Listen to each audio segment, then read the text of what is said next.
নমস্কার বন্ধুরা, আজকে বানালাম সেজওয়ান টমেটো সস।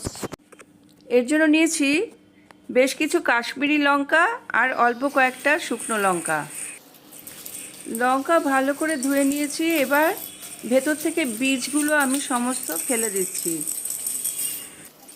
এইভাবে সমস্ত বীজ আমি বার করে নিলাম। এরপর জল ফুটাতে বসিয়েছি। জল ফুটে উঠলে সমস্ত লঙ্কাগুলো দিয়ে দিলাম। এবার গ্যাস বন্ধ করে ঢেকে দিলাম। এইভাবে আধ ঘন্টা ভিজিয়ে রাখলাম।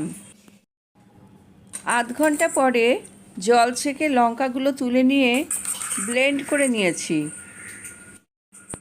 4টে টমেটো নিয়েছি। এবার এই টমেটোগুলোকে ব্লেন্ড করে নেব। টমেটো ব্লেন্ড করা হয়ে গেছে।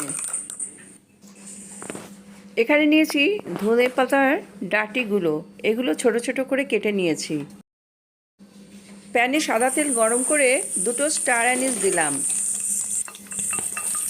হালকা নেড়ে নিচ্ছি। এরপরে দিয়ে দিলাম রসুন কুচি। রসুন হালকা করে নেড়ে আদা কুচি দিলাম। সব একটু নেড়ে নিচ্ছি যতক্ষণ না কাঁচা ভাবটা যায়। এরপরে ধনে পাতার ডাঁটিও আমি দিয়ে দিলাম। আবার সব একটুখানি নেড়ে নিয়েছি। এরপরে আমি ব্লেন্ড করা লঙ্কা এর মধ্যে দিয়ে দিলাম। এখন সব কিছু একটু নাড়াচাড়া করে নিচ্ছি। একটু পরে আমি ব্লেন্ড করা টমেটো দিয়ে দিচ্ছি। ব্লেন্ড করা টমেটো দেওয়ার পরে আবার সব ভালো মতো জাল দিয়ে নিচ্ছি। মিনিট 2 নাড়াচাড়া করার পর স্বাদ মতো লবণ দিলাম। আর দিলাম 2 চামচ চিনি।